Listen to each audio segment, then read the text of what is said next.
God's laws, statute, and commandments. His laws, his statute, and his commandments. See, many people get them confused and don't understand why he even says it in that way. But today we're going to break this down. We're going to completely break down these three to where we can completely understand what he is actually saying. See, this way, we won't have no issues. This way, we'll know completely what he's saying. We'll completely understand what he's saying. See, the Most High God never used all three at the same time, but you will see when he used them at the same time, you're going to understand how it was actually broke down. See, many teach that they are all one and the same, and that's not true. That's why they say, well, God's law, statutes, and commandments. Then when you ask what it means, they'll sit there and tell you they all mean one and the same. So we really need to make sure you have a pencil and a paper ready. Make sure you take this down, have your preceptor, and that'd be good because you need to understand what we're going to go down today. See, many of us have found that we have used certain dialogue and certain understandings and ran us on a hardcore puppy trail. But we're going to find out today that many things that we was taught of God's laws, his statute, and his commandments is not true. This is what we're going to find out. See, we need to understand when we go into dictionaries, we go into commentaries, you go into these Strong's Concordance, you got these people going into these Septuagints, and they're not telling you what is of the truth. They're telling you theories, philosophy, things that where you can change over time. They constantly changes, constantly going into different things, evolves as people evolves. God's word don't change. God's word is the same all the time. But dictionaries change as time change. Adding word to definitions and changing the definitions over time. And then we use the same thing that changes over time to define what is in the Bible. And believe that what you found in the dictionary and you matched it to the Bible, then you find it as truth.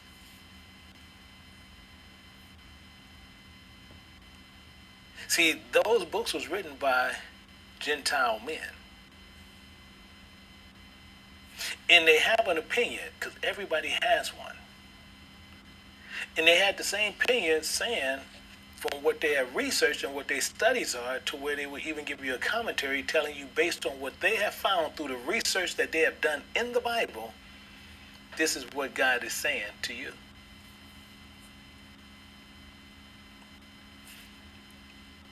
They use these classic words. They like to use hermeneutics, exegesis in the text. Hermeneutics and exegesis in the text.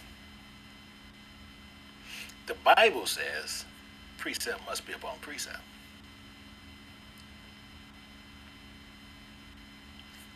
Including using one book.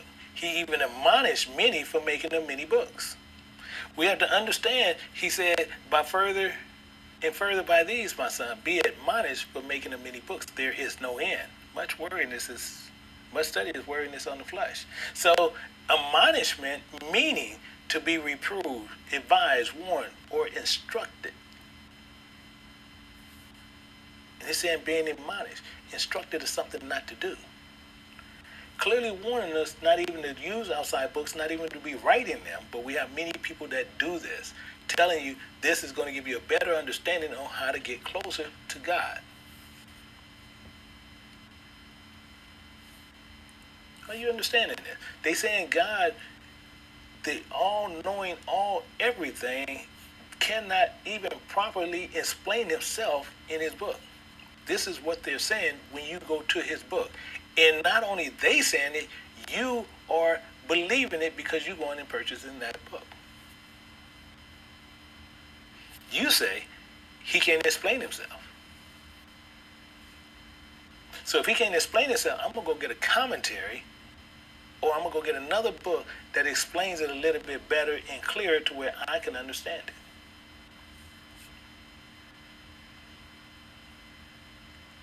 See, you have women who think that they know the book. So what they do, they go and teach, preach. And you can't find nowhere in none of the book where you'll find where women wrote not one book in the book itself. But they so important nowadays, now he has called them to preach and teach. To help explain what he's saying. And he never instructed them or gave the proper explanation on what he said. And what they do, they like to use commentary. They make the same thing, these same books, and doing all these things, saying what they have done, and literally keeping you further and further away from him. And they have books.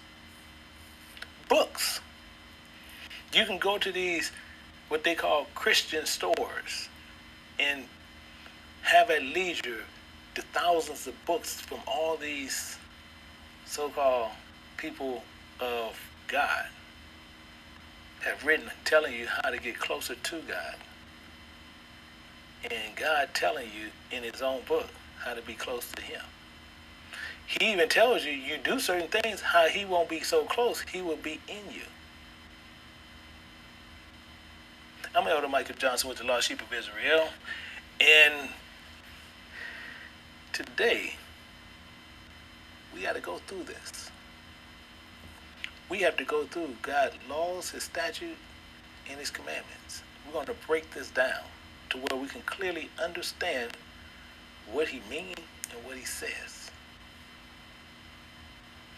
Not going to commentaries and dictionaries and Septuagint, all this silly stuff. Because he said one thing. He said, seek ye out of the book of Yahweh and read. Book. Book. Seek ye out of the book. It's not plural, it's singular. And read. And you read that one book. And it says, no one of these is plural. Book is singular, these is plural. Why? Because it's books within that book. Are you with me? This is what we're going to clearly understand today. See, you have many people who will sit there and they'll try to tell you anything outside of that. And they're lying to you. You have many people going to sit there and say, no, we can do this.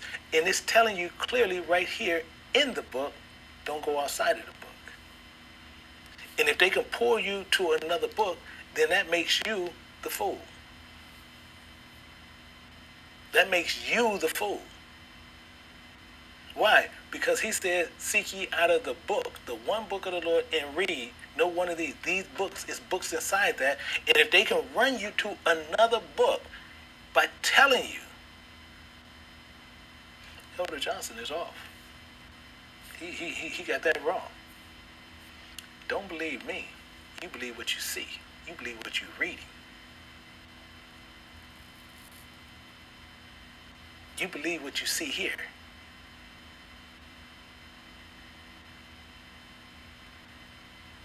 He said, seek ye out of the book. And none shall want her mate. You don't mate nothing to this book. You see people where they come in with all these different books and giving you theology of what other people has written.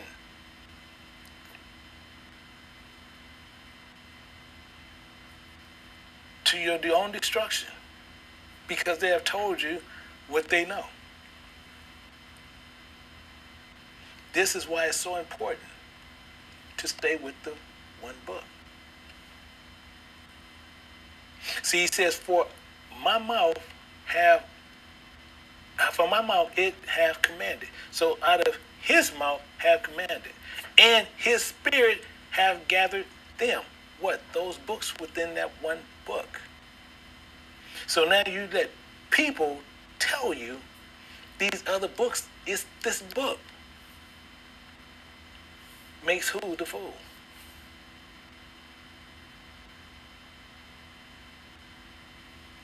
And we have a problem here because this is the problem. This is why it's so much confusion in the world.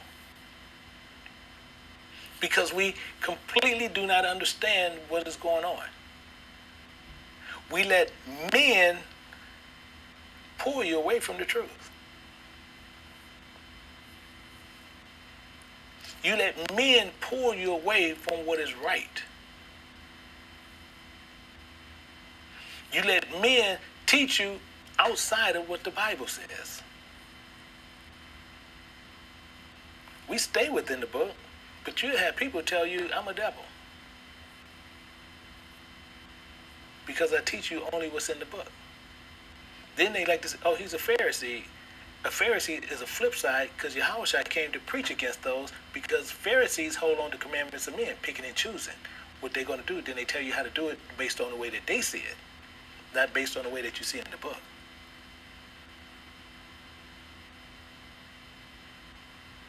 His spirit has he gathered these in the book. So we need to understand this one book.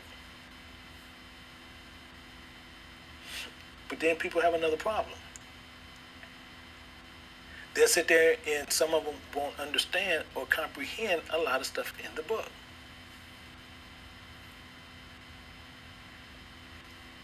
And they'll say, this is a problem. So this is why I purchased this other book. Because I didn't understand this book. And it was confusing. I didn't understand it. I didn't know what it was saying. It was confusing to me. So I needed some help. And I read this other book, and this other book was more simplified. But you have to remember who you're dealing with. You're dealing with the Most High. He took care of that. Because he made a difference between us and them. He said, if you're going to follow my commandments and you're going to do exactly what I'm saying to do, you're going to do it the way I need to do it, but he put a difference between us. Because he said, I will give you pastors according to my heart, which shall feed you with knowledge and understanding. So he covered you if you don't understand the book. These are servants, chosen men of his heart. Chosen men of his heart to teach you knowledge and understanding. These love servicing the Most High. These chase the Most High, and the Most High is chasing them.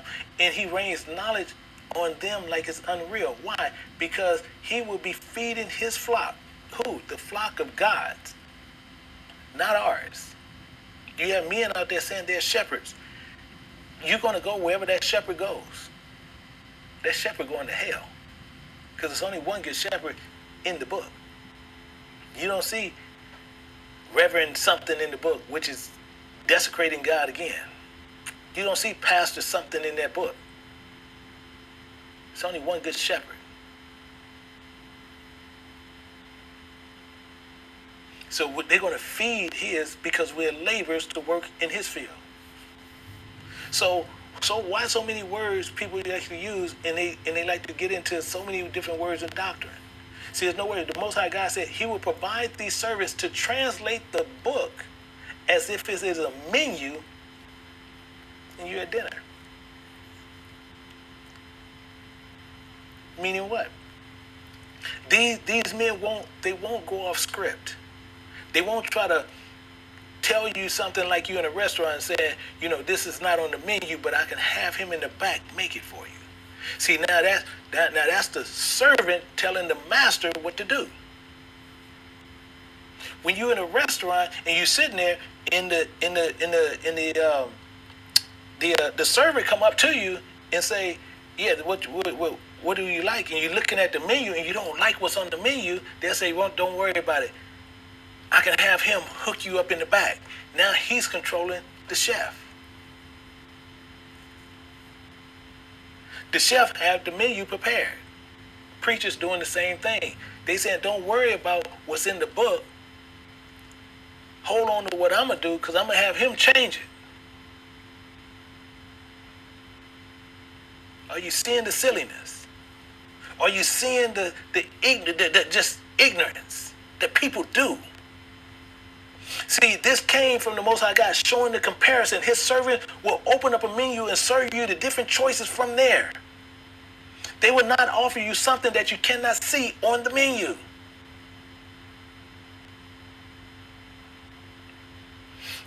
You don't see it on the menu because why? Because it's in a concordance. You don't see it on the menu because it's in a commentary. You don't see it on the menu because it's in the Septuagint.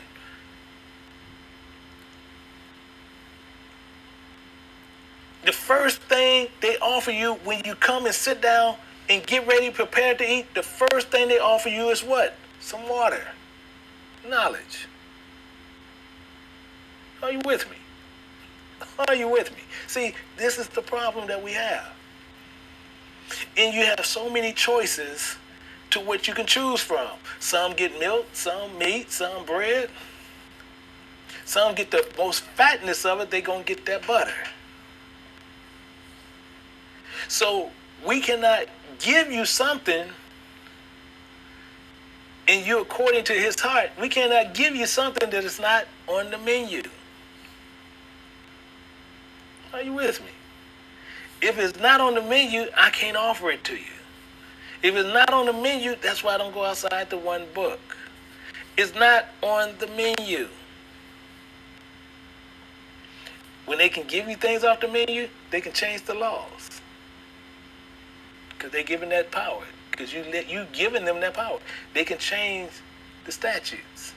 Why? Because you gave them that power. They change the commandments. Because why? You have given them the power to do so.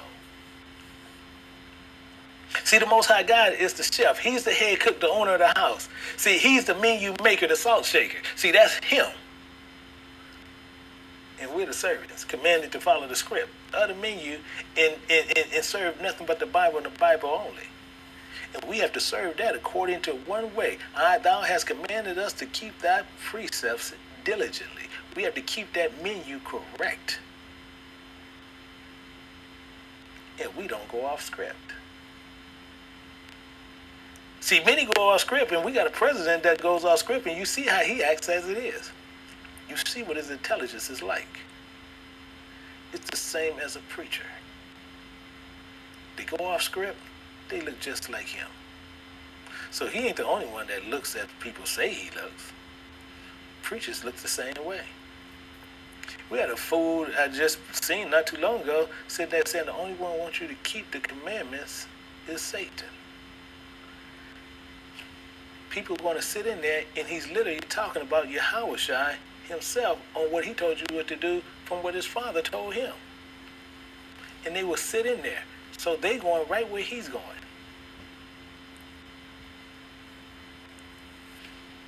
We have to keep precepts and we teach according to precepts.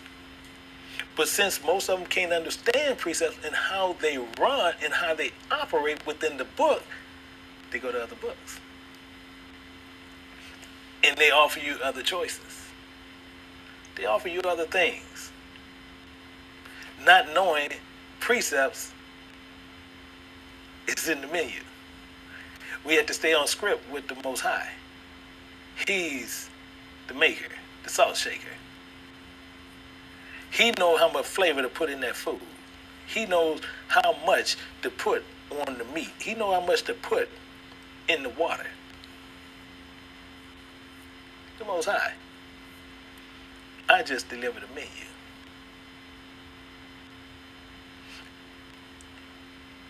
And through the precepts, I get understanding. So now you can understand it, and therefore, I hate every false way. Who does that? The ones according to his heart. The ones according to his heart. Through precepts, you get understanding, and through the understanding of the one book, the one menu, you get understanding, and you hate every false way.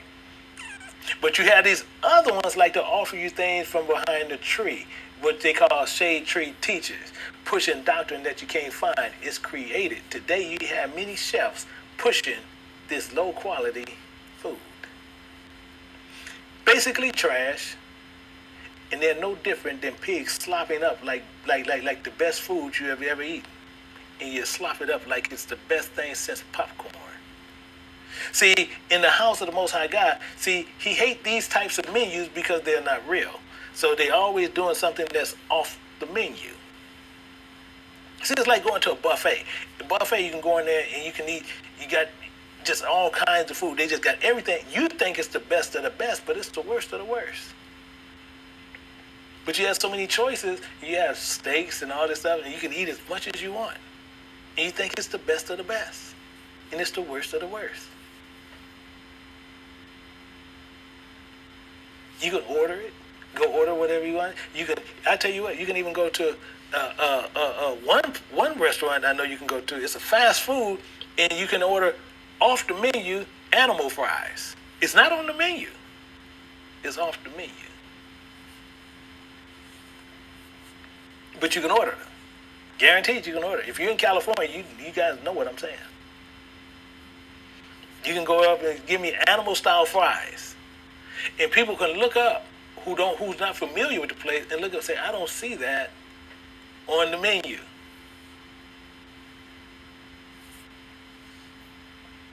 Those are those commentaries, the dictionaries, the concordances has been part, and that they'll say these are part of the Bible, and they're not. They're on the menu, but they're not on the menu. See, not in the Bible to understand and to hate every false way. See, once you know the truth and understand it, the Most High God's servant comes in different forms. The ones who do this, through teaching you precepts to where you can hate those false menus, they come in certain forms. We got to understand this before we get into these commandments, because you need to understand what you're getting into. Let's look at this. See, he said, and he gave some. Oh, see, he gave him according to his heart to feed you with knowledge and understanding. Some apostles. See, some was apostles. See, and most people don't even know what apostle means. You have other ones work for the other one, call themselves apostles. And they carry a message. See, because many of them work for Satan. Some don't think they do, but they actually do. We're going to find out what apostle means. See, because like I said, we like to understand everything over here with King James Bible University. Everything here, we're going to understand what's going on. And we want to make sure even the little ones understand it. So, what is an apostle? What is an apostle? And why I say these apostles working for Satan? Here's why. See, apostle means, write it down, ambassador or missionary. That's what an apostle means. That's the definition of apostle. It'll never change. Never. Never. Meaning what? These carry the message of the Word of God. Apostle. They carry the message. But many are carrying the message of Satan. Apostles. They have made great wealth from doing so. They have made great wealth in carrying a message. And then some people will sit there and say to me, I dare you to sit there to say and try to call teaching directly out the book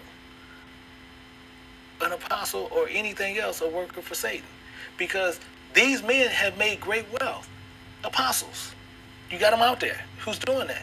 But what did Yahushua do when he sent out his? See, he says in Mark 6:8, it tells you, he commanded them that they should take nothing for their journey. Don't take nothing. Save staff only. Mean only a staff, only. That's it. No script, no bread, no money in their purses. Don't take nothing.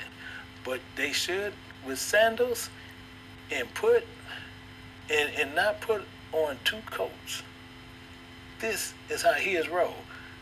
What made these apostles better than these? These were running with Yahushua. What made them better? What made them better? You see, you got a problem already. See, what we have to do, he told them not to take anything with them. These are apostles that carry the message of Yahushua, going house to house. No money.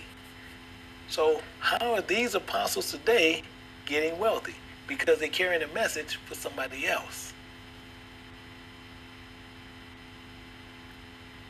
I don't care how we look at this. I don't care how you script this out. It's not going to change. If you don't like it, tear it out your Bible. Because this do not change. And see, he even did something more, because I want you to clearly understand what he's saying. See, because what he did, he said to them, when I sent you out without purse, when I sent you out, for you not to get no money, no script, no shoes, did you lack anything? Did you lack something? And they said nothing. So I want to know, why are we got these fools posting up donations to help move a message forward, donations and love offerings and they tithes and all this stuff, and your Yahushua boys roll this way and now they rolling another way. And then you got an issue with me and I'm just telling you what's in the book? Are you serious? Are you serious? This is the problem. Because these are the ones that most people want to hold on to. See, because we got to remember, see, he has his spokesmen, his people. See, Satan has spokesmen. He has apostles. You got to remember, he want to be like the Most High. So he has apostles to carry his message, teaching according to his instructions given to them, but he gives them wealth, the cares, and things of this world. He said, all this I will give to you. All you have to do is worship me. And I give you all this stuff. So they put down, because you ain't getting nothing here. So they went and they worked for the ancient and honorable. He's the head. And the prophet that teaches lies is the tail. Are you with me? See, we don't go outside of what's going on here. We just tearing down things. See, because Satan himself is transformed in whatever he needs to do to deceive you. See, he's honorable, meaning what? What do that mean? Need to take heed and take respect of his craftiness, because he's that good. You have people in the church, oh, you tell Satan to come and we just gonna kick him out. No, you're not. No, you're not. You actually invited him in. You actually went to his house. You went to his house. And then you, being the whore that you are, you give him all your money. And he's pimping you like a whore. See, his respecting, see, the brain of his deception, and then he transformed his ministers themselves into these ministers of righteousness. They teach them to speak on his behalf, to do what he needs to do, have done. Meaning what? He teaches them. So therefore, it's no great thing that his ministers also be transformed into ministers of righteousness, whose ends shall be according to their works. They're teaching you false doctrine. They're teaching you false doctrine. They're teaching you what is not of the truth. These men will speak on the behalf of Satan, but then they'll twist they use the Bible scripture, but then they're going to twist it to where they can tell you the lie, because they're speaking on the behalf of Satan. They use the tools, and the best tool they use is the Bible itself, because that's the bait that's on the hook, and they pull you in with it. these tools is the best tool to catch all the fish they want. What? The Bible. We're going to give them one verse, close it up, give them a feel-good message, and we got them for life. And we got them for life. These ministers appears as righteousness. They talk, Lord, and we got to, we being here. They talk different. They act different. They got white collars on their necks. They walk in robes. Then they make y'all give them pastor's appreciation.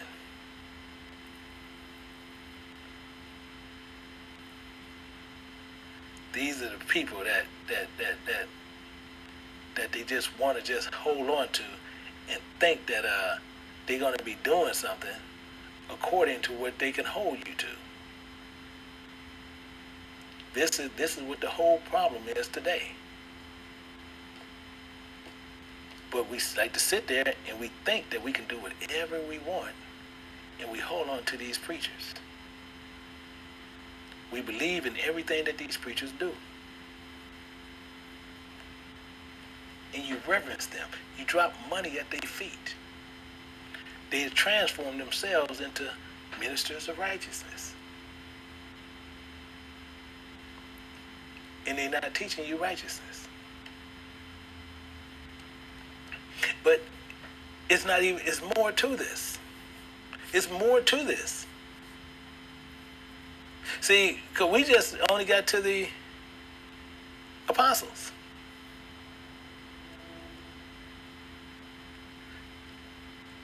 But then we have these other ones. Yeah, prophets. You see that? Some prophets. See, prophets is even some more that going to get in more trouble. Why? Because the prophet of God are spokesmen, teaching and preaching directly from the Bible itself. That's what they're supposed to do. See, a prophet can speak and break down them parables and those riddles. He can break them down to you. Because we're servants of the Most High and workers in the vineyard. We're not rulers. We're just workers in the vineyard. So we can break down what he said. So as we sitting there and you want to come work by us, we can sit there and he said, man, what was he saying about this? And we can break it down to you and keep on moving, keep on working, keep on doing it. Are you following me? See, that's what these prophets do. But you have some of these prophets that call themselves prophets teaching you of who they work for, Satan. See, then you have these in some evangelists. See, now here's the killer about evangelists, because we're going to find out what this actually means according to the Bible. Evangelists. Many people call themselves evangelists. You got especially a lot of silly women out there call themselves evangelists. Don't do that. Why? Evangelist actually means free service. Evangelist means free service, meaning what? The full meaning of this title is the ministry of public service, free service, meaning what? Performing the duties and teaching and preaching is to his citizens at his own expense in the community to the Most High God. That's the crack up. We're going to tell you why? Because evangelist is where he dropped that man off at. And he said on the morrow he departed and took out 2 pence and gave it to him. Who he took it to evangelist. And said unto him, take care of him, and whatsoever thou spendest more, when I come again, I repay thee. Why? Because that guy was an evangelist.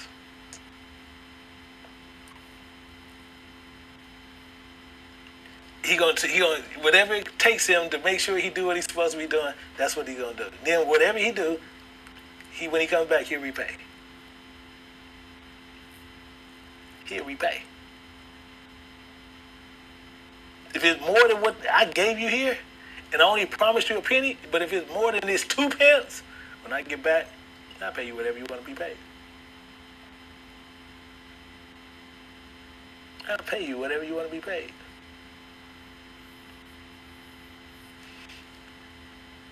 And then And then we added pastors and teachers. Why them two is pastors? Why them two is clicked up like that? Why they clicked up? See, a pastor is a laborer. He's a laborer. That's what he does. But what about that teacher?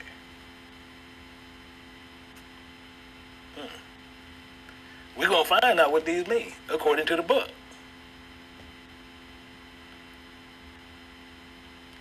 We're going to find out according to the book what it says. See, you have a pastor who's a laborer, but then what about the teacher? See, the teacher, he's an ambassador, the messenger, the prophet, the evangelist, the pastor, the negotiator, the missionary, the examples, the educator, the man with all the gifts mentioned in 4 and 8. Wherefore he said, when he sent it up on high, he led captivity captive and gave gifts unto men. Some he gave more than others. Those teachers has the gifts of them all. He's in the position of a teacher in new professions. This is why we also have to understand why Paul made the statement he made. In Corinthians it says, thank God that I speak in more tongues than you all. Ye in the church, I rather speak 5 words with my understanding, by my voice I might teach others, than to teach 10,000 words of an unknown tongue, because I'm going to speak over your head. I'm going to speak completely over your head. This is why. This is why we do that. So people need to understand what is actually going on. But you have people who like to sit there and try to hold on to something and sitting there saying that they can speak and they teach. But you're teaching the works of Satan.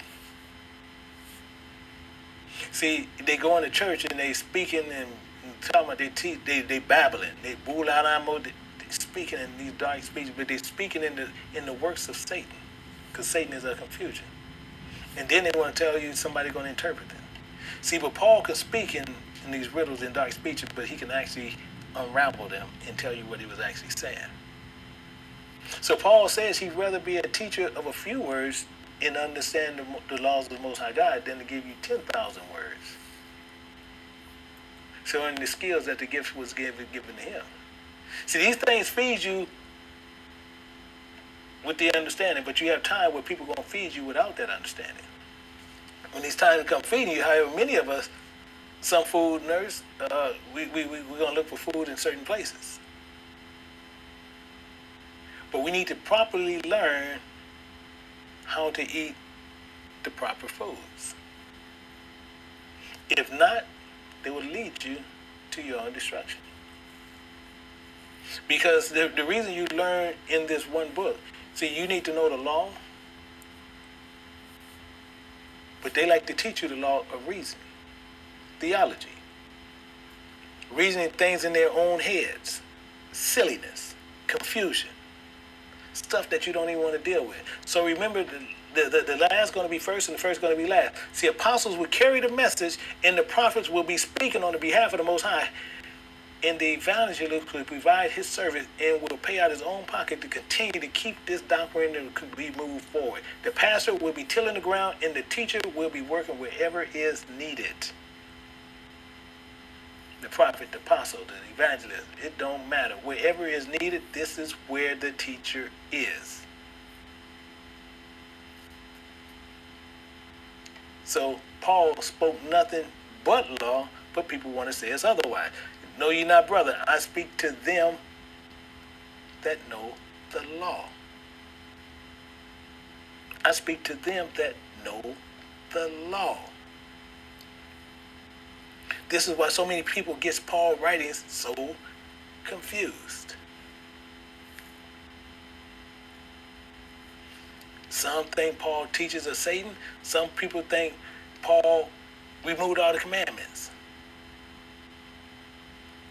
Because Paul knows the law.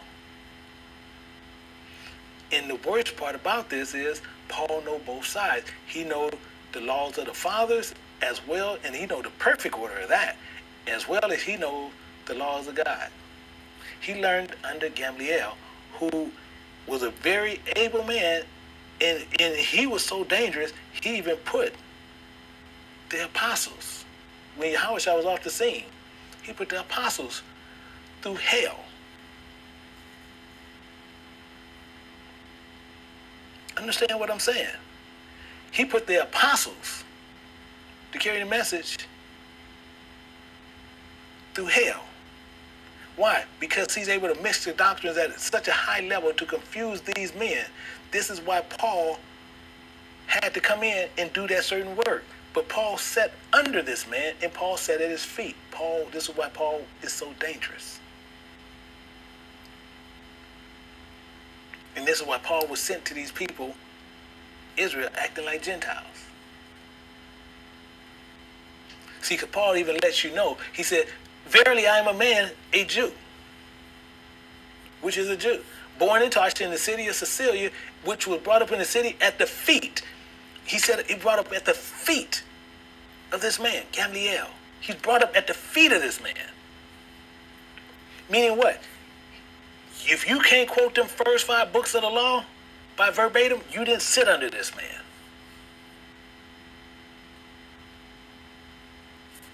Gamaliel. This is the danger of this man. And taught according to the perfect manner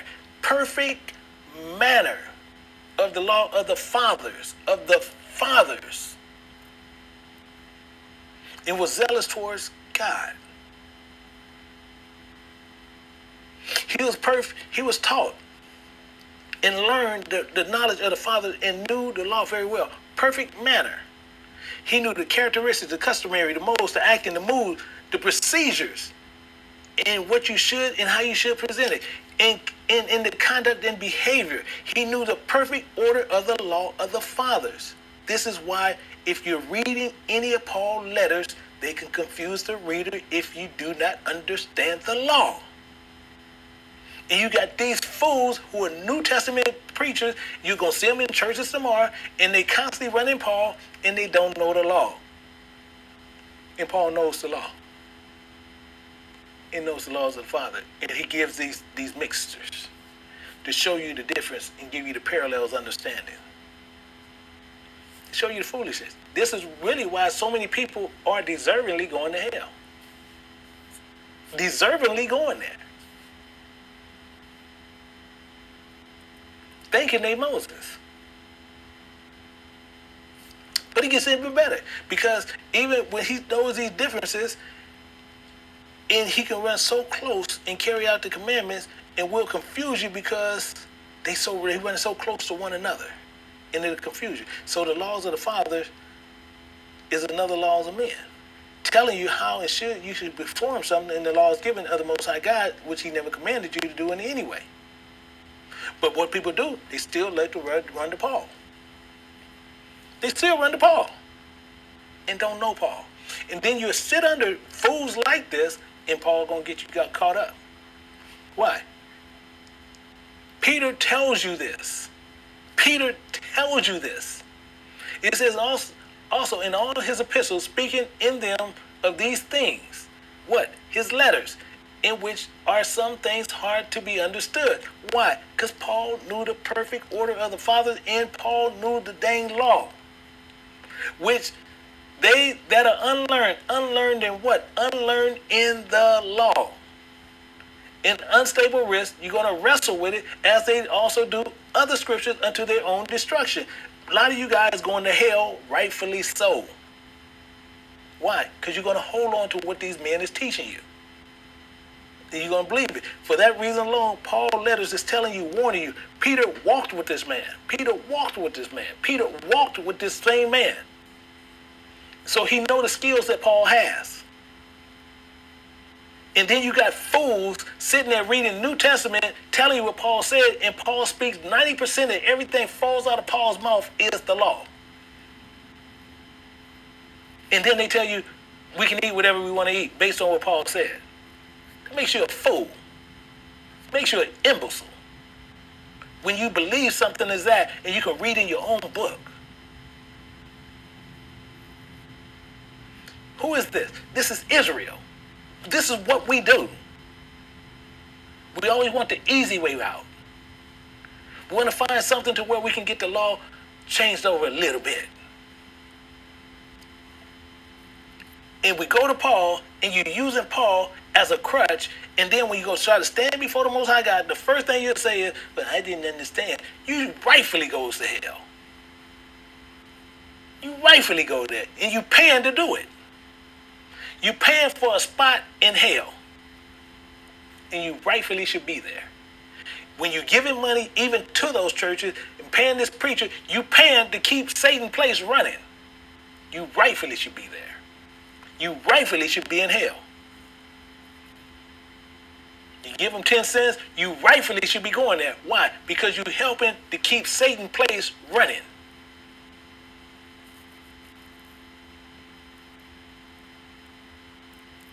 These are things we need to understand. You give them a dime. You gave to Satan, but you can't give God you, but you're going to give Satan some money to keep his doors open. You're going to give Satan some money to keep the lights on, and it tells you don't supposed to give under necessity. You're going to give him a dime to do anything for Satan. You rightfully goes to hell. Rightfully so. He tell you, I'm going to give you pastors according to my heart to feed you with knowledge and understanding, and you're going to go pay a man. You're a fool. You rightfully should be sitting in your place. Hopefully you get a first class ticket right to the lake of fire to where you can be sitting dead front center. Because they're going to tell you about the law, statute, and the commandments, which we're going to get into.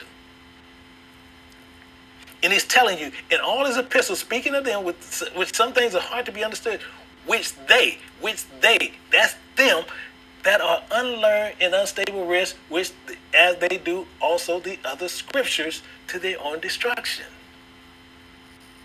He walked with Paul. Paul knows the mixed doctrines. And Paul presented in a certain way to show them.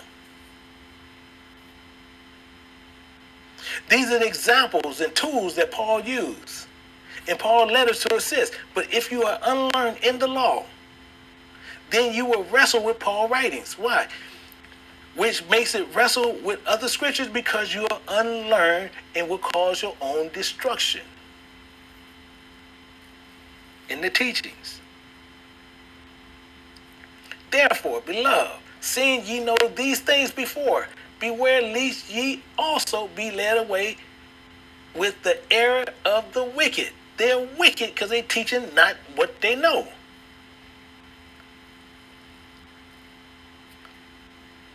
This is what they do. See, you're clearly warned on what's happening. Clearly warned on what's happening. Clear warned on what's going to happen. But what we do? What do? We want to do everything otherwise. And Paul clearly telling you, I speak to them who know the law. Peter tells you, don't play with this dude letters if you don't know. Because some of this stuff is hard to be understood. Peter telling you this because why? Because Peter didn't know the law as well as Paul did.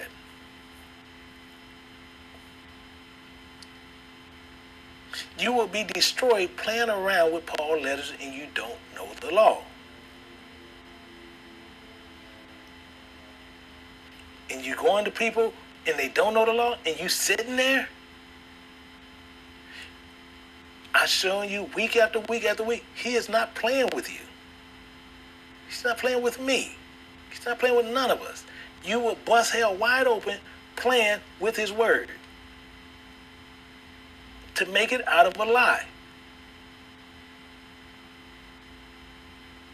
You got people sitting there, they want to sit there, eat whatever they want to eat, do whatever they want to do, and they even got preachers teaching you you can do this. And you can sit in the scripture and you still sit there, you rightfully goes to hell. Rightfully so.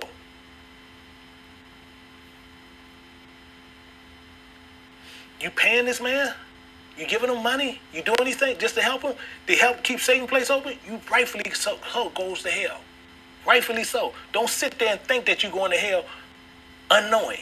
You knew this because you see it in your book. He makes himself perfectly clear.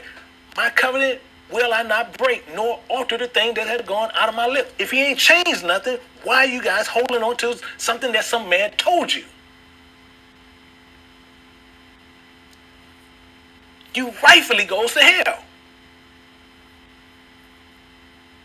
He's telling you this time again. I'm not changing nothing. And then you let a just dumb man sit there and tell you something because he's working for Satan and you believe it. Well, I just like to commune around with these people. You rightfully going to hell. Rightfully goes to hell. Saying he clean and unclean. He said he's not altering nothing. Nothing. But you have pastors tell you he did. Then they say, you believe God? But you really believe this man. Because it's the doctrine of man. Because you want to rightfully do what he told you to do. Because that's what you want to do. Because that's the lust that you have. They are unlearned in the law. And again, the law has dominion over a man over his entire lifespan. And I'll say that again. The law has dominion over you over your entire lifespan. Meaning what? Know ye not, brethren, I speak to them that know the law. This is Paul again telling you. How the law have dominion over man as long as he liveth. Did you know this? Did you not know this?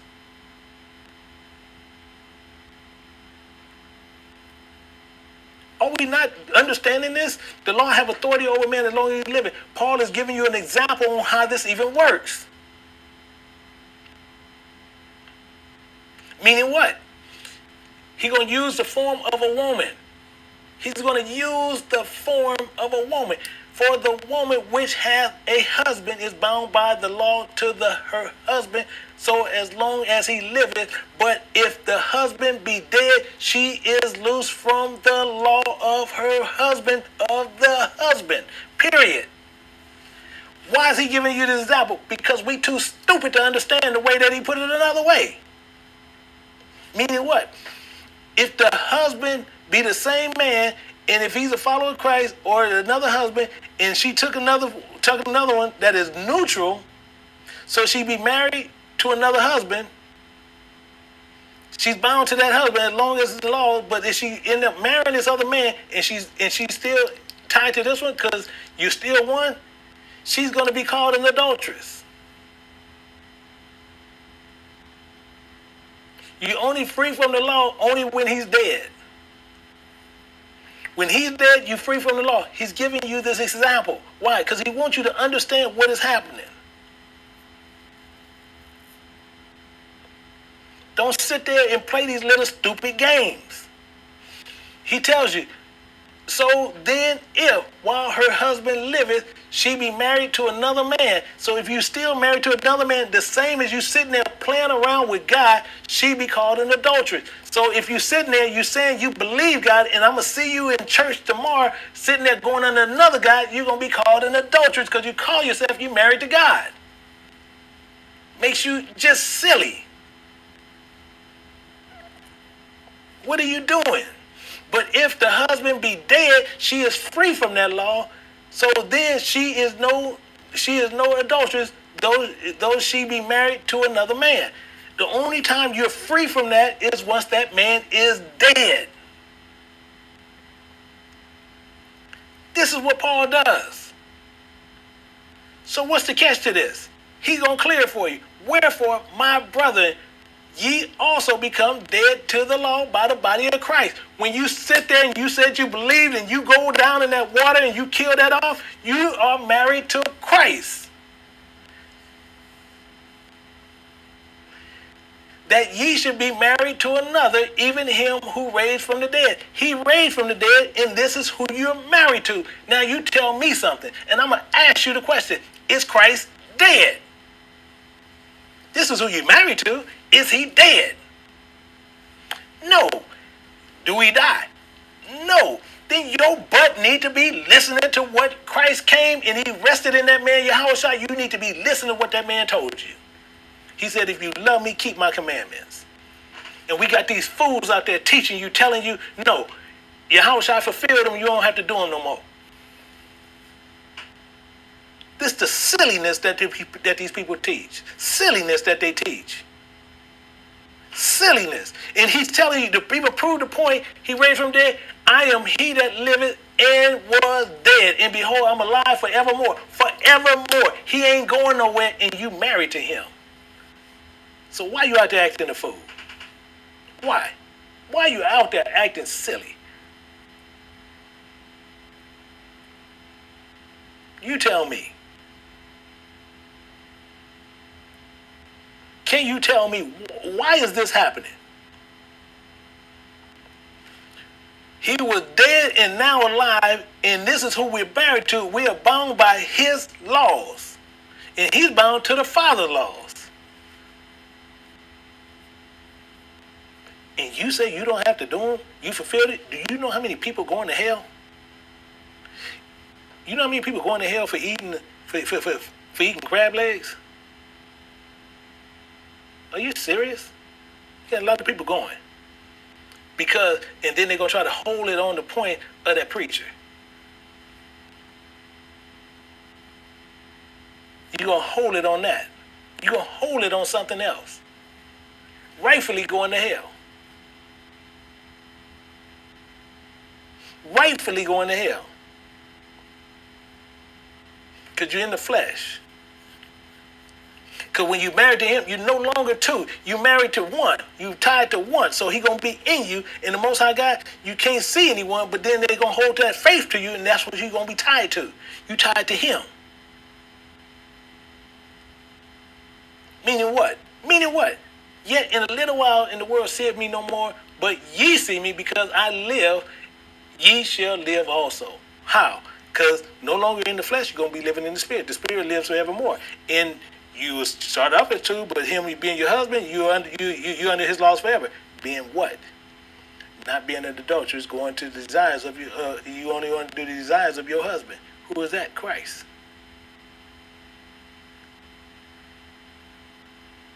And you no longer be two. Now you one. Now you one. Meaning what? In that day, you should know that I am in the Father, because that's who he's married to. In you, in me, because we married to him, and I in you. You tied. You're tied. You're tied to him. And what did your husband say? If you love me, keep my commandments. If you love me, keep my commandments.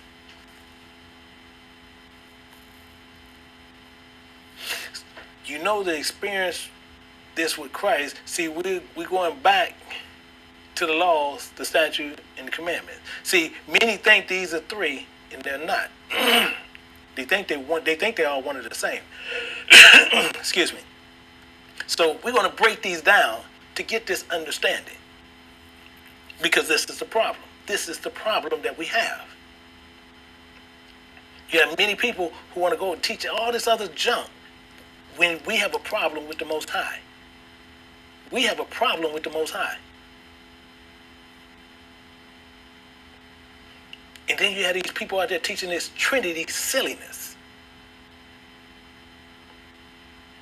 Meaning what? The law. What is it and how the law works in the Bible? The law.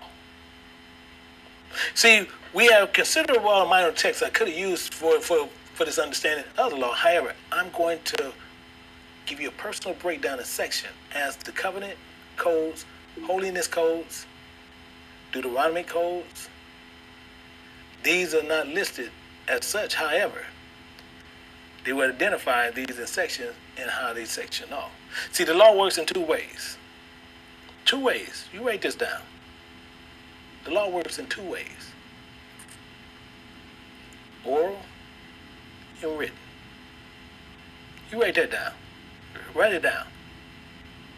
Oral and written. See, don't take this as a sermon, because I don't do sermons. We do teachings.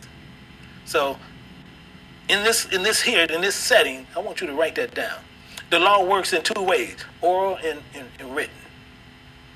See, oral laws is spoken and many times was never pinned down as an actual law to work through your generation of life. We're going to look at an example. Many other examples. Let's look at this. And it says, out of Genesis. Now we know what this was going on. This was Rebekah was instructing Jacob to do something. And watch this. And it said, and his mother said unto him, upon me be thy curse, my son. Only obey my voice. So she only wanted him to obey her and go fetch me them. So Rebekah instructed Jacob to only obey her voice, the oral law, and showing the one in authority in what she wanted him to do. That oral law. The Most High God gave oral laws even to Adam. Gave them to Noah, gave them to Abraham, gave them to Isaac, and gave them to Jacob. It was covenants. Those were oral laws that he gave to them. But who pinned them down? Moses. Moses pinned them. But what happened? See, it didn't happen later. The Most High God had Moses to pin them laws for many reasons. Why? Because we just being silly as we normally do. See, meaning what? See, because many of them, he had to pin down committing for rape, committing battery, committing adultery, murders, debts. We had the slavery laws. We had these silliness, sexual taboos, such as having sex with your mothers and fathers and daughters and sons. And then the weirdest one is the same sex. Just silliness and sickness. Even causing a pregnant mother to die and cause an unborn child to die. And many people know, see, because this is a big thing to me, and it really even upsets me even more, even when I get into this, because this is actually tied to it. But the same thing, when you causing the unborn child to die, and to cause that unborn child to die, that was already coming out to be the mother from the mother. See, one of the main things what you have to remember, and you please go and check this. You had that old silliness, Martin Luther King, pushing that black community doctrine, what he was doing. See, we're going to find out some things about him even more so. Because many of you guys, I know you guys want to hold him at a high regard, but he was a fool. We're going to look at some of this. And it says, if a man strive to hurt a woman with child, so that her fruit depart from her, and yet no mischief follows, he shall be surely punished, according as the woman's husband will lay upon him. He shall pay as the judges determine. So if a man strive, meaning what? If he strive, meaning what?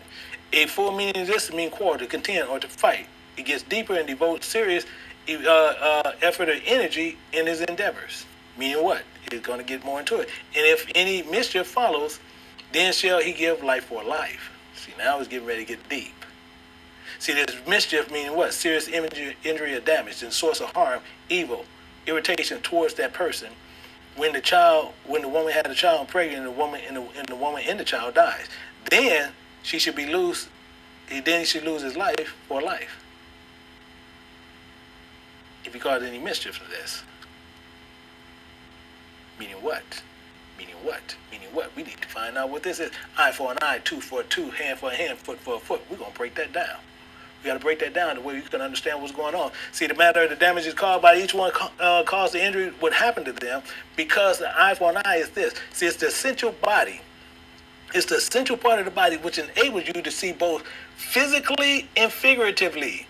Figuratively and spiritually. Again, I'm going to say that again. It allows you to both see physically and figuratively, and figuratively and spiritually. Are you with me? So that's why I say, write this down. Got to keep this, and I want you to go back and check this. And then as we consider, and then you see it's the respective organ that allows light to come in you, enter through the brain and the heart. How it comes in? It only comes through the eyes, nowhere else. Only through the eyes where you can actually see this. This gives you the thoughts, the active instrument which transmit light towards the person's interior. For the understanding of the law is a lamp of the body. Are you with me? Are you guys with me on this? Make sure you're going to write this down. We got to keep this all going. See, the light of the body is the eye. the light of the body. That's where it lets it in. Is therefore the eye be single, the whole body be full of light. This allows both physically and figuratively and spiritually, which allows it to come in. It's the center of the light, which is traveled in the direction of righteousness. If not, the eye are not, and it will be darkened.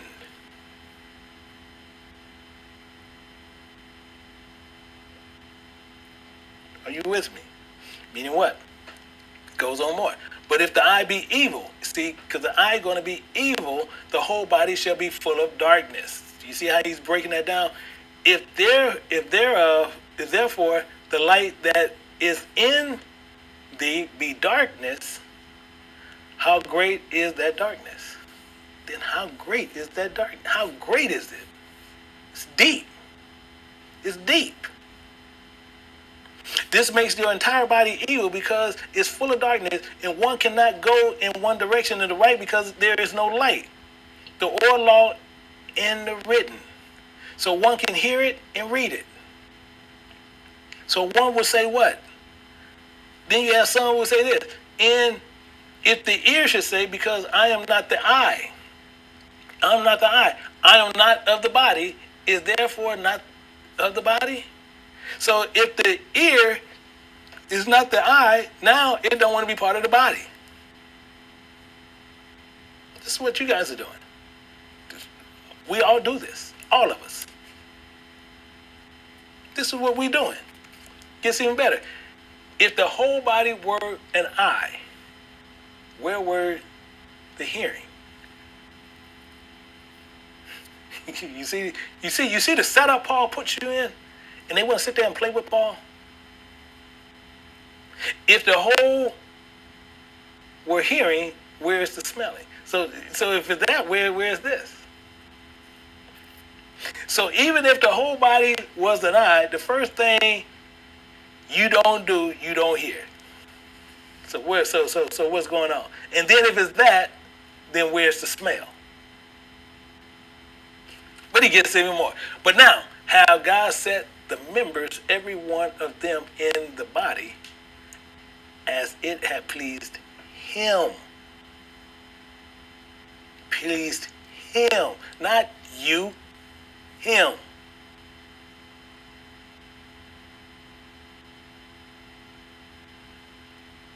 God completes the body as it pleases him. He's not checking with you to see what he thinks about what you're thinking about. This is what he does. Meaning what? And if they were a one member, where were the body? Paul ain't not playing. Paul is not playing. Everyone is just an eye. Where is that body? Or can you call it a body? See, this is how Paul was doing these people in Corinth. And then you have people in these Sunday churches sitting there using this Paul stuff and not even knowing what Paul's saying. But it gets even better. But now, are they many members? Yet, but one body. And that flew right over their head. So he's describing the laws in the same way as the body. You have many different members, but it's one body.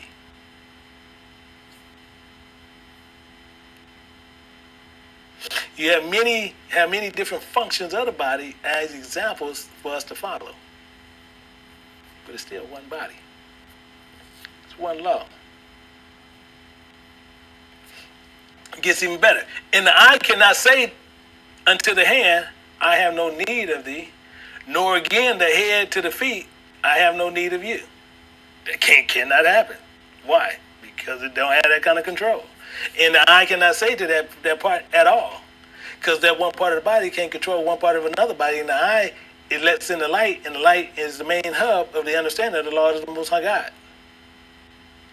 So, but the eye lets the light out of the hub in the understanding of the God's laws, instructions according to what Israel is to live as stipulated in the covenant, which also makes the mouth a guide to the light.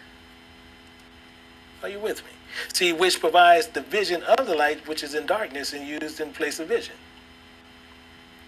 Then you have the tooth. You have the tooth.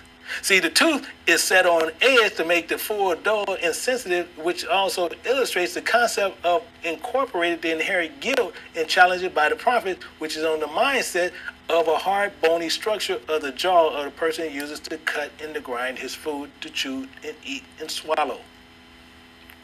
This is why it says that.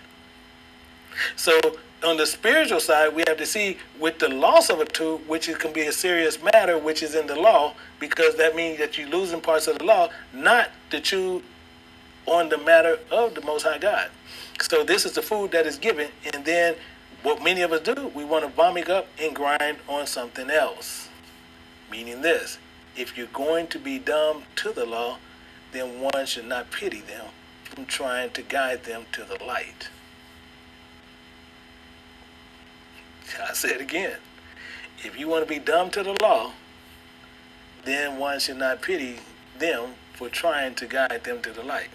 The Bible says, if thy eye should not pity, and thy eye shall not pity, but a life for a life. Eye for an eye. Tooth for a tooth. Hand for a hand. Foot for a foot. Not playing here. We're not playing here. See, the eye shall not pity. So if you have pity on this matter and it was told to you and you choose to adhere to the truth, and then this is why you see it's saying the gash in the teeth displays the excludes being from Christ's kingdom. That's why you hear the gash in the teeth. That's why you see that. See, and it means ye that use this proverb concerning the land of Israel. See, it's concerning you. It has everything to do with you. Everything to do with you. And to use this proverb concerning the land of Israel, saying, their fathers have eaten sour grapes. Why? Because what you're going to do, you're going to be gashing your teeth and doing everything else. This is the children's teeth that's set on edge. Exactly what I was saying from the beginning. This is why we got to understand what's going on in Scripture. Meaning this, the proverb concerning Israel, our fathers have eaten sour grapes, and many of the children's teeth are set on edge, on the sour grape. This is why he has to do that. And he goes on more. As I live, saith Yahweh God, ye should not have occasion any more to use this proverb in Israel. We don't have no more occasion. We have no reason to sit on acting like we don't know what we're talking about. Period. He's not going to baby you anymore. You need to understand, if you want to sit with false teachers, then you sit with them. This is what he's talking about. On this occasion, he's not going to deal with this. You have it in your hand. You can put it on your phone. You can put it on a tablet. You can put it on your computer. He's not going to play with you anymore. He's done. He put that plumbing line in there, and he's done. You should not have an occasion anymore to use this proverb in Israel. So he's not going to baby you and continue in your way of unrighteousness. And the main job is to give Israel the direction to righteousness. The light of the road of truth. The Most High God follow to get home. See, because eternal within the gates of everlasting life. That's what you're trying to get to. He's not playing anymore. He's not sitting here. He was never playing, but he's tired of going through this silliness with you. So many people will sit there, oh man, he's really talking up. Okay, well, I'll tell you what, you need to listen to this. You go listen to someone else. You can go listen to a sugar-coated, whatever you want to listen to, and at the end, bless you be in hell. Because he's not playing. And I say unto you that many shall come from the east and west and shall sit down with Abraham and Isaac and Jacob in the kingdom of heaven. Why is he sitting there? You see how you moved it from Jacob, and he was saying Israel from the beginning. Most people don't even know that. Most people don't even know that. Yahweh Shai sitting there clearly telling you Jacob, and you know his name was changed to Israel. Why is Jacob's name changed back? Many don't even know. Many don't even know. You can go ask some of your preachers today, and they can't even tell you why. Many go in the direction of their fathers, Abraham, Isaac, and Jacob, in the kingdom. Why? Because these are of the flesh. These are of the flesh. But guess what? For they which are children of the flesh, these are not children of God, but children of the promise accounted for the seed. Jacob played that role. He became the one of promise, Israel. Or are you going to be a child of flesh? Which one are you going to be? Which one are you going to be? You want to go to hell? Go to hell. All you got to do is keep doing the works of hell, and you guaranteed you'll get there. See, many will hate you to give you the hardest time, and many will say that I'm the devil, still teaching you of the devil. And I have done and guilty of one thing. I've given you straight what's in the scriptures, breaking down the parables directly in the Bible for you to see them clearly.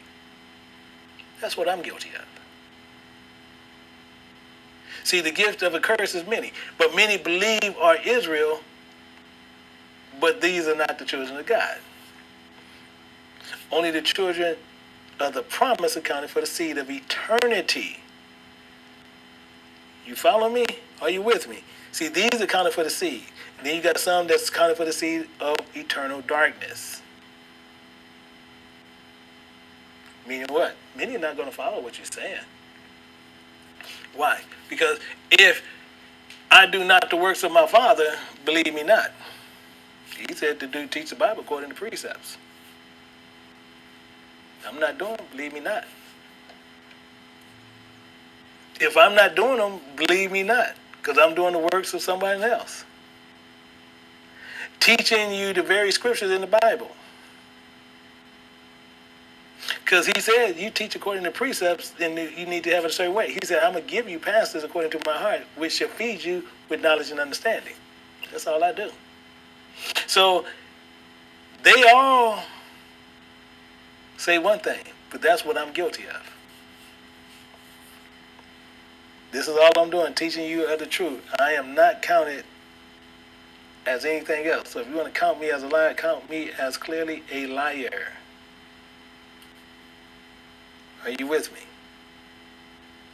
See, you giving and paying which every week to these preachers, and the Most High God don't even use a money system. You're going to sit there, we created money, and then we're going to sit there and act like that God need to use that, and everything belongs to him.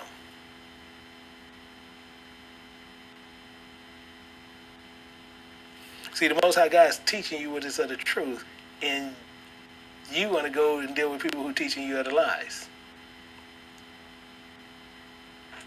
That's why it says, but if I do, though you believe me not, see, because I'm not asking you to believe me. I'm not asking you to believe me. Believe the works. Just believe the scriptures I'm giving you. That's it. Believe the scriptures, that you may know and believe that the Father is in me and I in him. That's it. Don't believe it, don't believe it. It's that simple. See, then you know how everything works. Believe the works of the truth that's given, and see the works that what you have been seeing and what you have been driven from and what you have been driven to. This is because you are Israel doesn't make you Israel. Many will be cast out.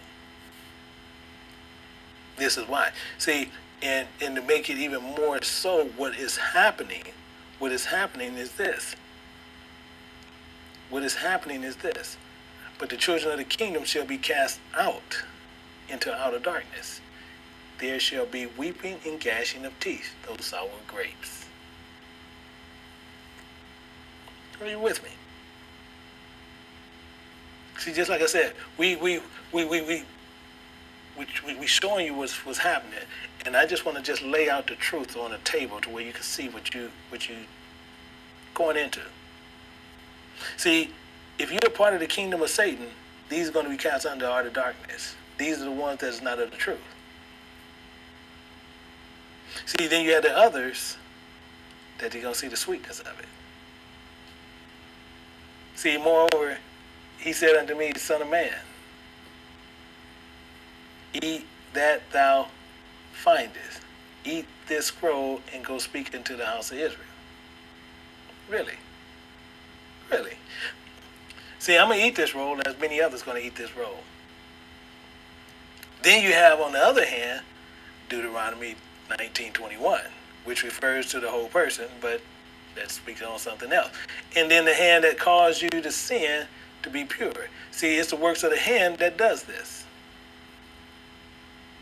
It's the works of the hands that does these things. See, because why you always talking about, he talks about the hand. He says, he that hath clean hands and pure heart, who have not lifted up his soul unto vanity, nor sworn deceitfully. See, clean hands is not the works of evil hands. Can give you a pure heart. Works of evil is robbing people, putting on and putting out. You put a gun in your hand, rob them by a knife, fist, driving, and writing false contracts. All the works of the hand. If not, it can be a pure heart.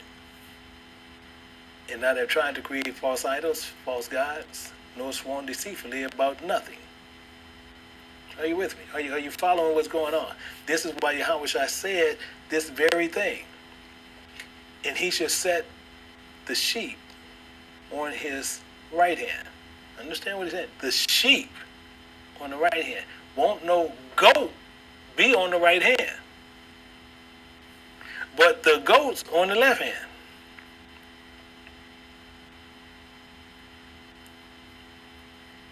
We got to set the sheep on the right hand and goats on the left hand. See, sheep, we're going to follow him and do what's right. Goats, on the other hand, on the left hand, they're going to change laws. They're going to do whatever they need to do what they want to do. And then when they get to the end, then they think they have the audacity and the right to go stand on the right hand. And they're a goat. They'll sit there and eat and do all these things and do everything against the commandments of God. And then at the end, they'll say, well, I believe that Christ died for me.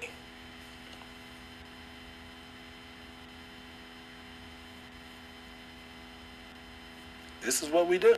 This is Israel. This is what we do.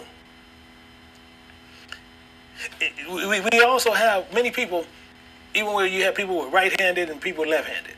And same thing, people right-handed on one side, but what you got to really understand is this. People, even with off the subject, but just people on what you got to understand, people who are right-handed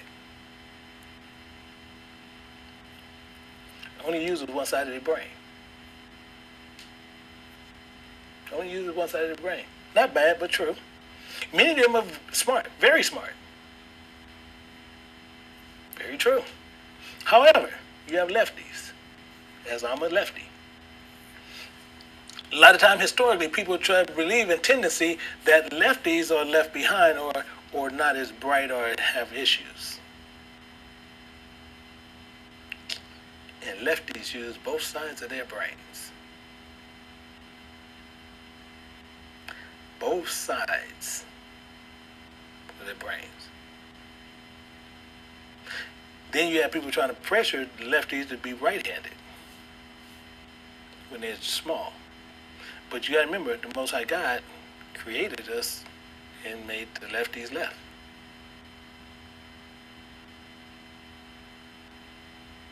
Are you with me? So we have to see effectively, meaning what? See, we have to effectively make the choices. See, but a lefty have a choice because they on that two-edged sword and they know both sides. They're using both sides of their brain. So then you have the foot, which is the direction to follow. Meaning what? Because we have to follow even here until ye are called, because Christ also suffered for us, leaving us an example that we should follow in his steps. Really? Wow. Yes, we are to follow in his steps as the example in fulfilling everything now. Can do whatever we want. But what? Yahweh died for our sins? No. Get that lie out of your head. He showed us the way to go to have salvation. He did. He was the law. That's why it tells you. It says, behold, the Lamb of who? It don't say the Lamb of everybody. He was the Lamb of God, showing us how we need to do it. That was the example that we need to follow. That was the example we need to follow. I told you that right there. Leaving us an example. Leaving us an example for us to follow. For us to follow. Why? Because it even gets in more. Let's go back to Paul. Let's look at Paul. He said, "In every tongue shall confess that Yahushua Christ is Lord, to the glory to the Father." People screw up right here again. They screw up here again. Why? Because every tongue should confess that Yahushua is Lord. Meaning what? Meaning what? They screw up again because it says Yahushua is Lord, but then you see the comma. See that comma right there? I know you see it. Is Lord, comma. Why that comma is there? To the glory of the Father. To the glory of the Father. To the glory of the Father. Never saying he's God, but the glory of the Father, meaning what? Meaning what? Let's look at this. 1 Peter chapter 1, verse 2. It says, "Grace, peace be multiplied unto you through the knowledge of Yahweh and of Yahushua our Lord, our Lord, our Lord." 3, according to the divine power that has given unto us all things pertaining unto life and godliness. Why? Through the knowledge. Dang. Really? Yeah. Jesus Christ our Lord. Why? The knowledge of him that he called us unto glory and virtue. Really? So, the grace and the peace come from the knowledge of the Most High God. How? Through Yahushua. The same power that was given to him was given to us, that we live godly. How? Through the knowledge of Yahweh into his glory and virtue. Meaning what? Virtue. Meaning a practice. Yahushua died as being a lamb for the Most High God and being our schoolmaster, teaching us what one should do to live. Meaning what? Meaning what?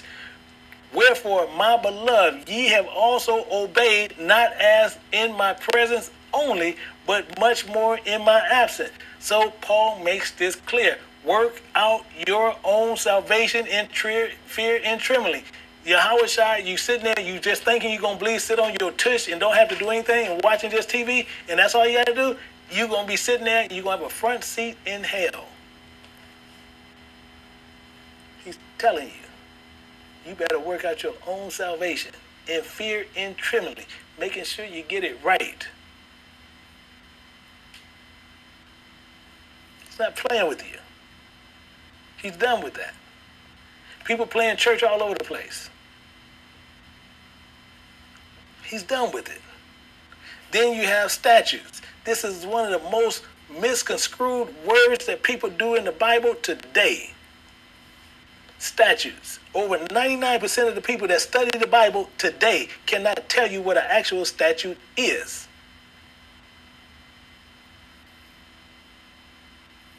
Or what it means. Many of us screw it up. What do it mean? Many of us not either answer or they'll dance around the question. If you go ask one of them, the dumb pastor, "Hey, can you tell me, actually give me the breakdown on the statute? And if you don't have time, can I come back, in a week or so, and you can actually break this down to me?" They'll never be able to break that down to you. Because they don't know what it means. They're going to say, well, his laws and statutes is all one and the same. Why? But we're going to find out what this actually means. So many will not answer, they dance around, but a statute is an example to look to. Write that down. It's an example to look to. Either good or bad, it's a statute to look to. For example, of the law, you'll be given a statute to follow. Meaning what? Meaning what? Let's look at an example. Let's look at Nadab and Abihu. Y'all cousin, that's distance. These are distance cousins. These might be some of y'all close cousins. But Nadab and Abihu, sons of Aaron, took Either of them his censers, and put fire therein, and put incense thereon, and offered strange fire, a strange fire before Yahweh, which he, who, Yahweh, commanded them not to. Tell me we don't do. You tell me this ain't us. You tell me this is not us. And I'll call you a liar to your face. You tell me this is not a. Oh, we got to hurry up and go to the Most High. So no, just get the fire over there, and then we're gonna go take it over to him. He told you to get it from a specific place because he's telling you. You offer strange fire which he commanded you not to. Oh no, but just get over there. He's cool with it. Don't worry about it. He's cool with it. Who are you? This is what we do. We continually do this.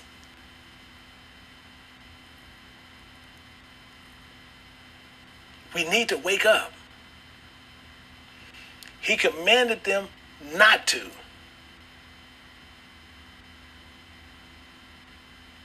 And we would sit there like fools and still do it and just say, accept it. So he made examples of these. Aaron boys. He made example of these. And there went out fire from Yahweh and devoured them, and they died before Yahweh. Knocked them off. He's not playing with you. He is not playing with you at all.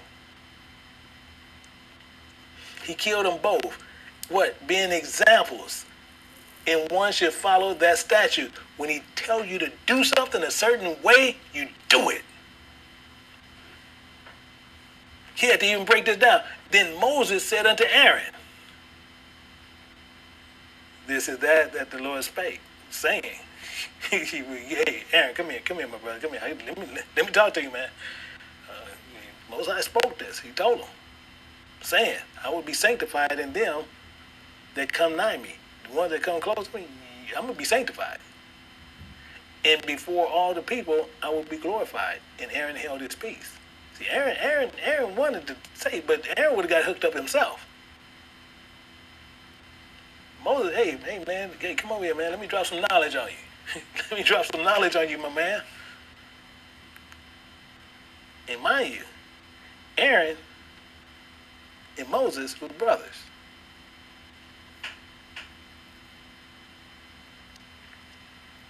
Moses was the baby. Hey, bro, come here. Let me talk to you. My nephews, your son, they just got knocked out by the Most High. Offered strange fire. So the best thing, be cool. Because the Most High is hot. Hot. Hot. Because he will be sanctified. Always. And if you defile his temple, he's going to destroy that temple. He's not playing with you. He's not playing with me. He's not playing with none of us.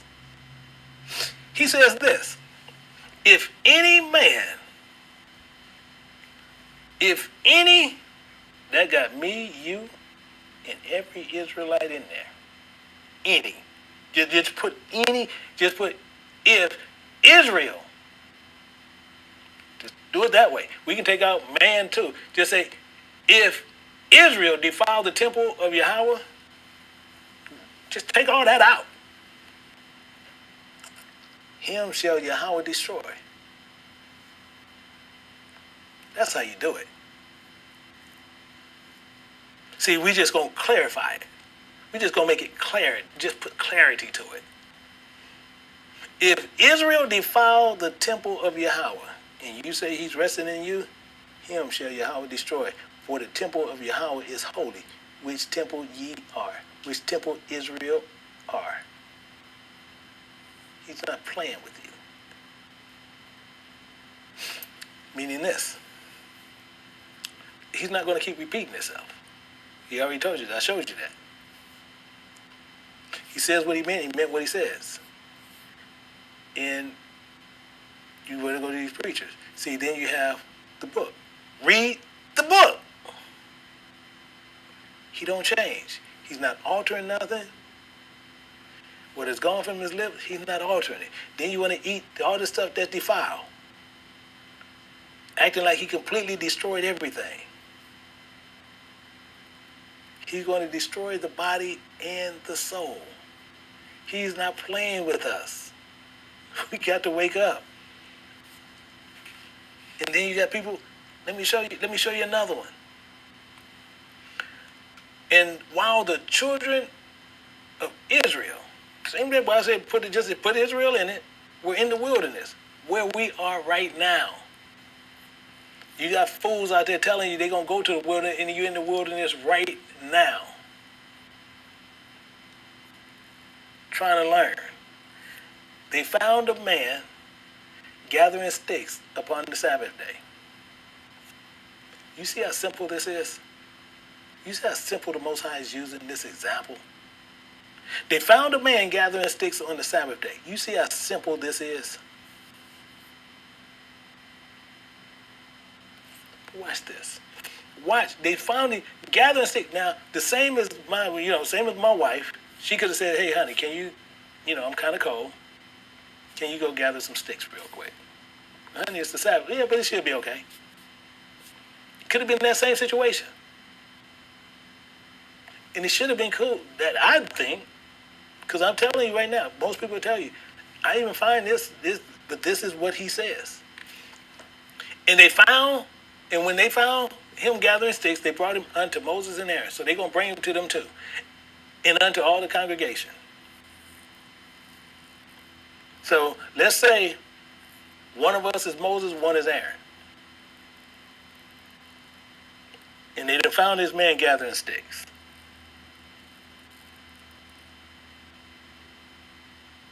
Are you with me? So watch what happened here. And they put him in ward. So they put him in jail because it was not declared what should be done to him. So Aaron and Moses, so we didn't know what to do.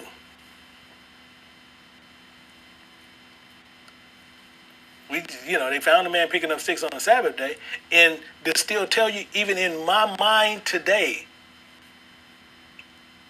I'm 99% pretty sure I would have let this guy go and just told him don't do it no. Now, next time my wife would have did something, but this one, I probably wouldn't have did anything. I'm just being honest with you, letting you know this is what I would have done if I was in that position. But that lets you know my thoughts are not his thoughts. So that shows you my thoughts is silliness to him. That's why I want you to understand exactly what he's saying here. He can care less what we think. All that matters is what he sees. But watch on. He gets more down. And Yahweh said unto Moses, so as we ask what should happen to this man, Yahweh said unto Moses, the man should be surely put to death. For what? For picking up sticks on the Sabbath day.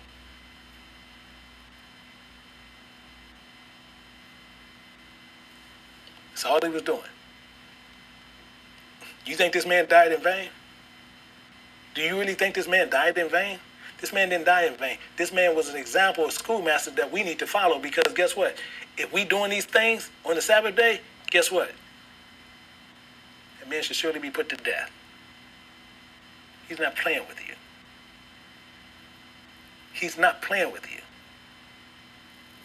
And all the congregation shall stone him with stones without the camp. You think he's playing with us? This is the seriousness that he has for us.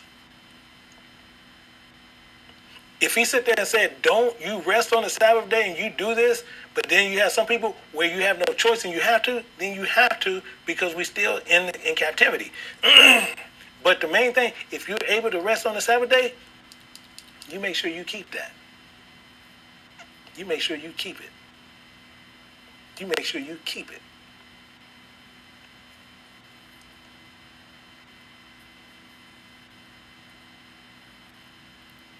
He's not here to play games with us. And this is the problem that we have. So what happened? And all the congregation brought him without the camp and stoned him with stones, and he died, as Yahweh commanded Moses. You think he's playing with us? He's not playing with us. See, this was an example for you to see what he was doing. The Most High God commanded us to do something, and these are the statutes of what happened when you don't do them.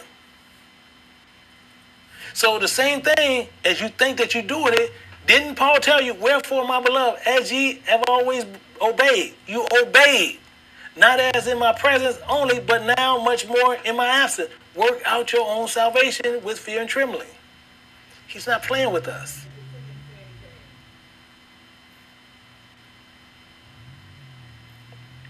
He's not playing with us. So if you have to work on these Sabbath days, and the only thing is, you don't lose your job or just leave your job because you have to work on there, but you pray to him, but you keep telling him, this is what you want to remove. You don't want to be the silly one and just say, well, won't do it, I'm going to quit. You don't do that. That's not wise. But you have people out there who will tell you to do that. That's not wise. You sit there because you under that person's rulership, but you let them know, won't tell you what, I worship my God on the Sabbath day. I work 6 days, whatever time. But all I'm asking for is the Sabbath day. In fact, at 6 o'clock on your Saturday, at 6 p.m., I come in and do it. If you want me to come in after 6, I come in after 6. Put those there. Put those on the table to them. But then you never know what might change. Some of your best days will be the heathen holidays. They'll say, well, we'll tell you what, if you're going to do this, then you need to come in. I need somebody to work on Christmas. Yeah, if it's not on the Sabbath day, do that. Yeah, I'll do it. Okay, yeah, it's on this Monday. I need you. Okay. It's going to work. It's going to be your best day because everybody is out doing heathen stuff.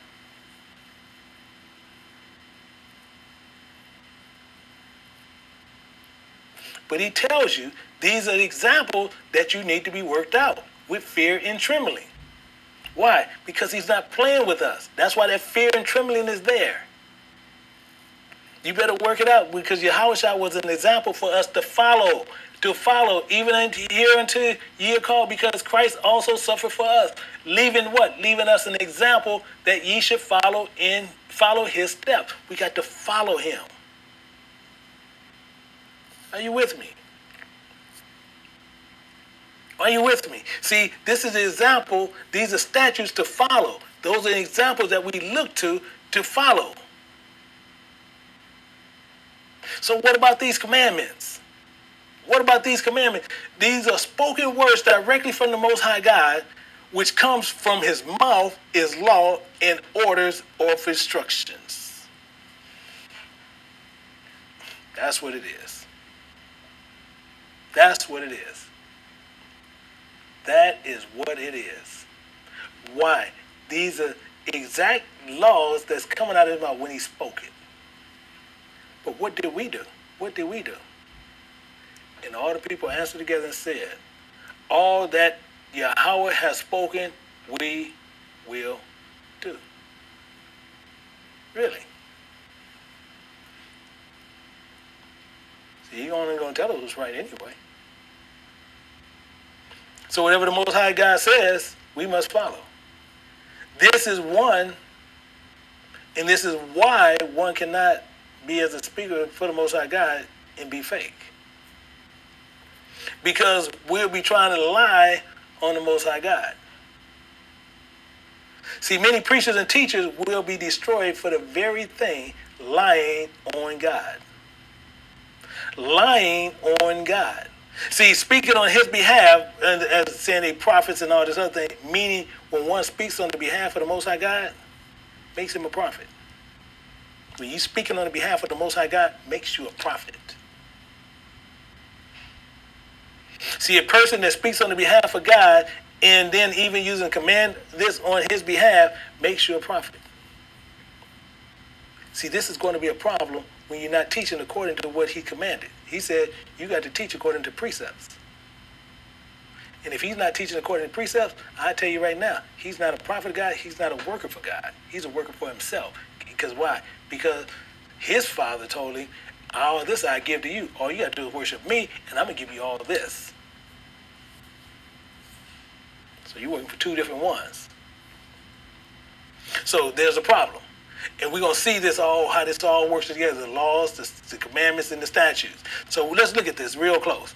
And it says in Deuteronomy chapter 18, in looking in the law, but the prophet which shall presume to speak a word, one, in my name, which I have not commanded him to speak, or shall speak in the same of other gods, even that prophet shall die. He's not playing with us. Or that shall speak in the name of other gods. You come in with the book, but you're preaching of another one. You come in with this other one, but you're talking about another one. Even that prophet shall die. So makes him what? He's going to break this down a little bit. Therefore, behold, I am against the prophets, saith the Lord. Could steal my words, every one from his neighbor. You steal them. So we get ready to go back to somebody, because I told you I wasn't finished with him. I wasn't finished with Martin. I wasn't done with Martin. We just had to go and get some other stuff straight, and then we come back, because I'm going to get back on Martin. See, because he gets those prophets, and he had these preachers, teachers speaking on the behalf of the Most High God, but putting in the position of a prophet, yes. They're putting in those positions, and they're using words to speak to the people, which makes them a prophet, but just a false one.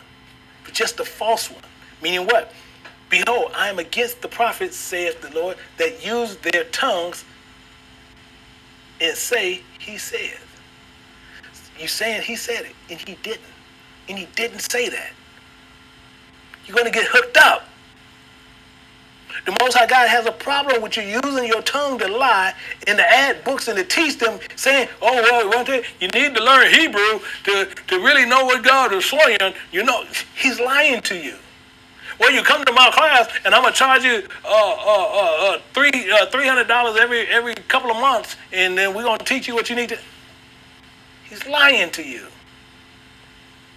Oh, well, I just need a donation because we're trying to get this word all around the world. He's lying to you, and he's speaking on the Most High God's part. He's going to get you. He's going to hit you. He's going to rock you up. Then you want to write books and all this stuff. He's going to hook you up. You got these women preaching. Oh, well, it ain't enough man, so the Lord called me. Yeah, go, don't worry.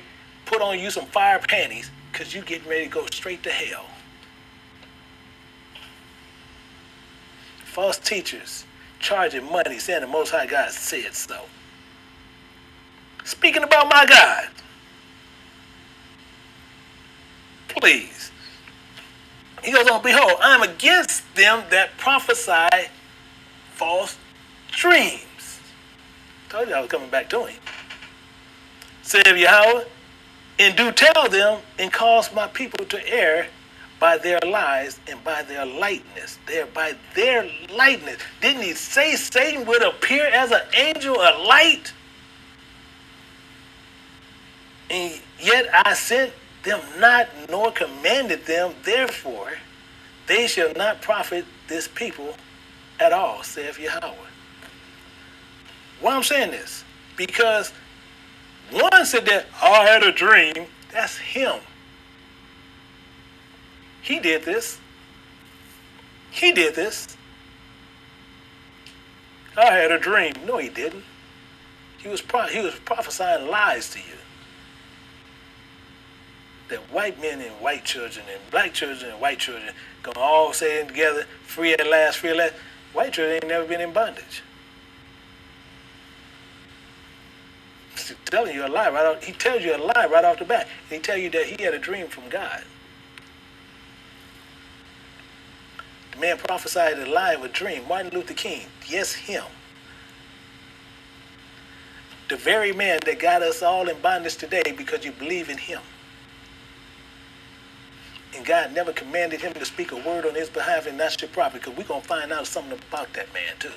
Because, and we're going to, he said, and then the people, and then when this people or the prophet or a priest shall ask thee, saying, what is the burden of Yahweh? Thou shalt then say unto them, what burden?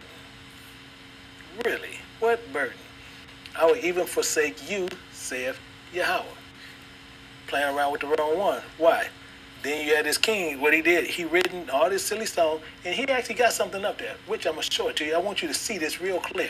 And the reason we got the fire coming showing up, because I'm going to show you what he did. I want to show you exactly what he did, why I have the problem with him that I have.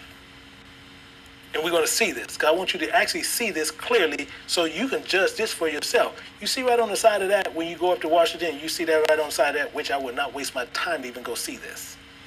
It says, out of the mountain of despair, a stone of hope.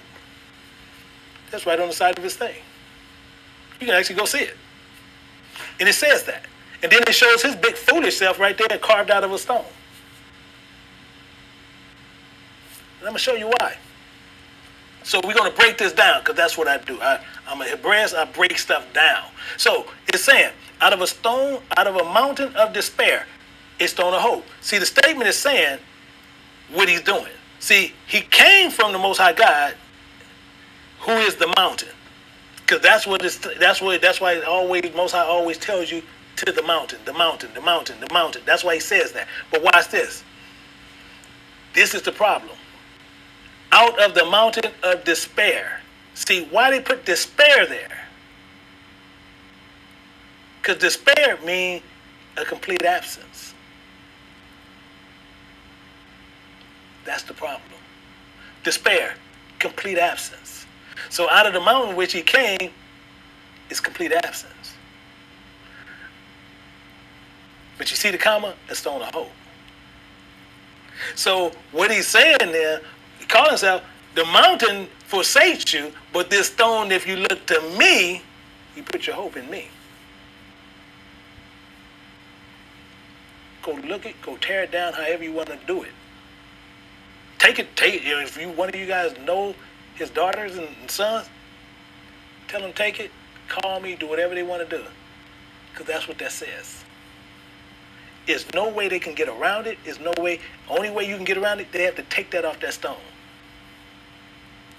But this is what they actually says about this man. The Most High God, complete absent, but out of that complete absent, who appeared? Now you looking to him. So out of this mountain, that's why he's carved out. Because out of what God did an absent to, you got him. You look to him. That's why he wants you to look to him. He's doing the same thing that you see Nebuchadnezzar and everybody else did. They want you to look to him. Did the same identical thing. He's saying he's the stone of hope. He's a fool.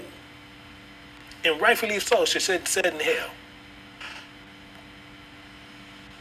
Rightfully so, should sit in hell. I don't know if he ever changed from before he died, but rightfully so on what he did here. A stone of hope.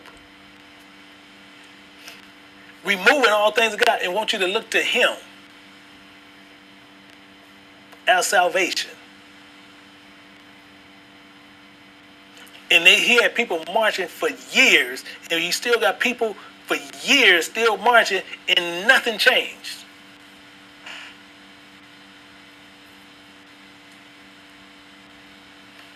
You tell me.